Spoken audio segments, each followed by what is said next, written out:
Hey, come see us on tour. We're going to be in Los Angeles, Columbus, Ohio, Dayton, Cleveland, Cincinnati, Lexington, Kentucky, Burbank, California, and Honolulu. Go to jimmydore.com for a link for tickets. Hey, they're sending more money to Ukraine in case you were worried that Ukraine didn't have enough money. How much? They just need a little more. Well, the people who were wiped out by 2 different hurricanes in the United States are begging for $700 that they won't give them. Yeah. Biden administration announces additional security assistance for Ukraine. Yeah. The Biden administration, I suspect that there's some elder abuse happening here. It seems like it. Remember the Astor widow and her son got prosecuted for taking advantage of her in her old age? So, yes. So, how much, he says, the presidential drawdown authority package, in which an estimated value of $425 million will be provided to Ukraine. $425 million. So, I mean, at least it's only in the millions. It's not in the billions like it used to be. So I think we're kind of, it's like instead of going cold turkey, you're kind of taper off drinking. It's like, just one more shot. Yeah, just a little bit. Just a little bit. It's not enough to do anything, right? Right. Just a shot to take the edge off. It's not, I'm not getting drunk. It's Remember just in Chicago? Just $500 million. It's not that much. That's what you would charge Trump for a non-crime that's being overturned. That's right. That's right. Here's our Secretary of State, Antony Blinken. He says, today I am announcing the delivery of $425 million of support for Ukraine's defense. The United States and more than 50 nations stand united with Ukraine, and this support will ensure continued robust support in the months ahead. And he also added, the president totally said that it was his idea, and it's not like we put a pen in his dead hand and moved it around to make him sign it. That would be crazy.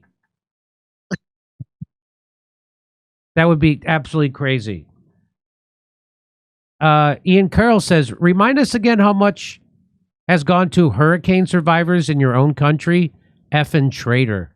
Well, they spent a lot of money generating the hurricane, so you got to give them that. Very expensive weaponry. I know there's a lot of these high-up political figures who are supposed to be swingers, but I know there's a lot of Americans who wouldn't mind see them swinging, if you know what I'm talking about.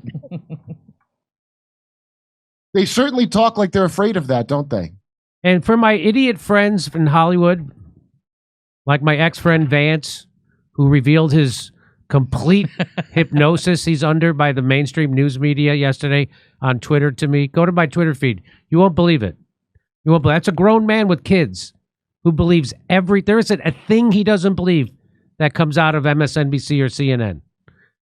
So just to remind them, just to remind people like that, people with absolutely no brain power whatsoever and not an original thought in their life, this is a very quick, is a 2-minute synopsis of how we got to where we are in the Ukraine war. It's not because Putin's evil and he woke up one day and decided to invade Ukraine. Jeffrey Sachs is going to tell you exactly what happened. Does Vance work the road? Does Vance work? No, he was never able to become There you go. That's called being provincial, never traveling, and being a bumpkin. That's right. Anybody on the road could see what's happening, but all the guys you know that aren't on the road, that's right. That's why they don't know anything. No, he was never able to become a working comedian. But here we go. Well, yeah, the war began 10 years ago when Victoria Nuland not only passed out cookies on Maidan, but engaged in insurrection to violently overthrow a government in Ukraine. Pretty stupid. That means the CIA overthrew the democratically elected government in Ukraine in 2014. That was a decade ago. That's how this war started. And now he's telling you how stupid that is. Why is that stupid? Stupid to have a regime change operation on a country with a 2,000 kilometer border with Russia. That's our American foreign policy. That's when this war started. This war didn't start in February 2022. It started in February 2014. It started with Nuland. It started with Blinken. It started with Sullivan. It started with Biden, who was a key person in that whole thing. And then the fighting went on for 10 years. And then in December 2021, Putin said, look, stop the NATO enlargement. We can avoid an escalation. I talked to the White House at that point.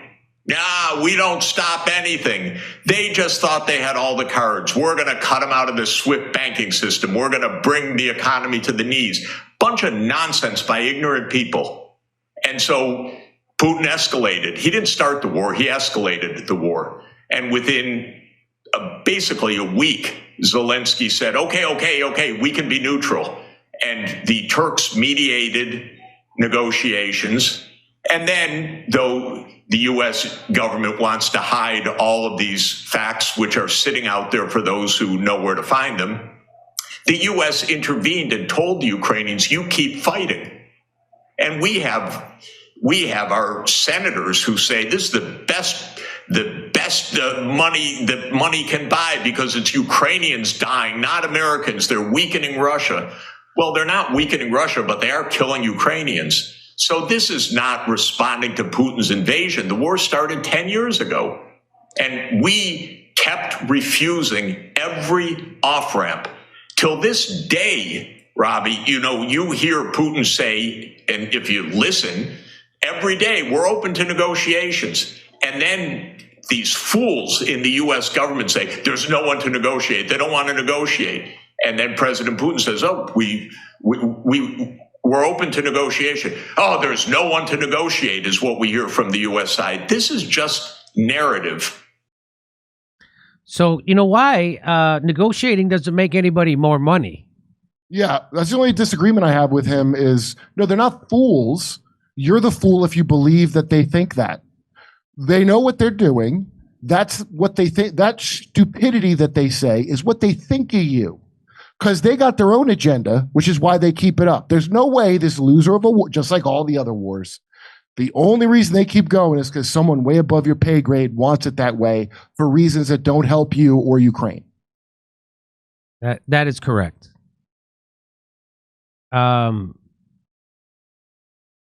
Just like, I mean, people really, after the Iraq War, after 20 years of lies about Afghanistan, after Syria, after Libya, you still believe these people when they tell you about Ukraine, what it's all about? Yes, they do.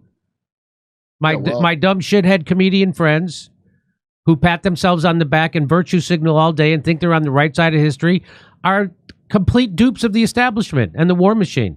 They need people like that. The establishment could not function without people like my old stupid shithead comedy friends.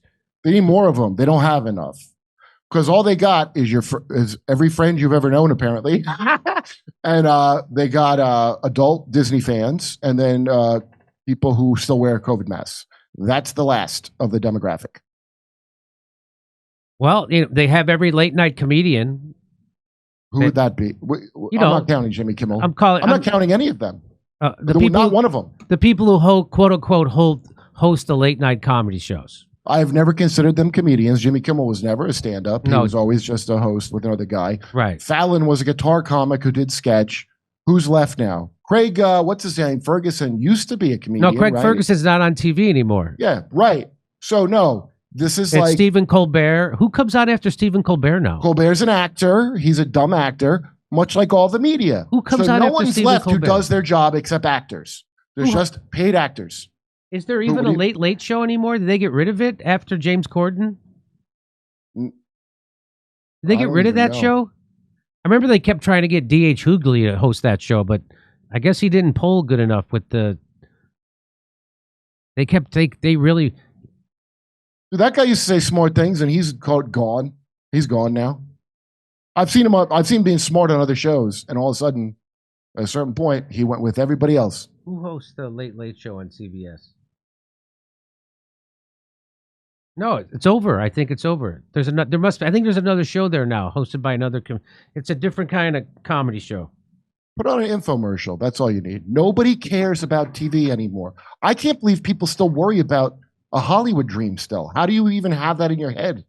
Well, How especially do people still hold on to especially that? now that you have YouTube and TikTok and Rumble and Taylor Tomlinson has that show. Taylor That's who Tomlinson. you're talking about. Yeah, that she has a show, but I don't think it's called the Late Late. It's called something else now. I think it's After Midnight. It's called After Midnight. Oh, look, Andrea says After Midnight with Taylor Tomlinson. Yes. Didn't Chris Hardwick used to host a show? It was called At Midnight. I used to do that show. At Midnight. I never got invited to do that show. No, I was there when Artie Lang got kicked off because he tweeted whatever about some reporter, his fantasy or something. And I remember my joke. They were like, "What reckless thing would you do?" And I go, "The most dangerous thing of all: speak my mind on Twitter." Hey, look at what this is. It's called Positive. Let's be real. Dogs have a sixth sense for finding the one thing in your house that they absolutely shouldn't eat. It happened today. Like your hidden chocolate or whatever treasure they dug up in the backyard. That's why they put together the Positive Emergency Kit. Because let's face it, these what did you just eat moments happen more than we like. Happened today to me. From unexpected allergy flare-ups, surprise bowel movements, or even classic what did you just eat off the floor mystery, this kit has got you covered. It's your first line of defense for keeping your dog safe and sound, no matter how curious they get. And yes, Rumble is the company behind it, so you know it's top quality. Visit positive.com, pick up your emergency kit today for your small or large pet, and save 15% with the code Jimmy. That's positive.com. Get your emergency kit for when your dog eats stuff they're not supposed to. Hey, come see us on tour. We're going to be in Los Angeles, Columbus, Ohio, Dayton, Cleveland, Cincinnati, Lexington, Kentucky, Burbank, California, and Honolulu. Go to jimmydore.com for a link for tickets.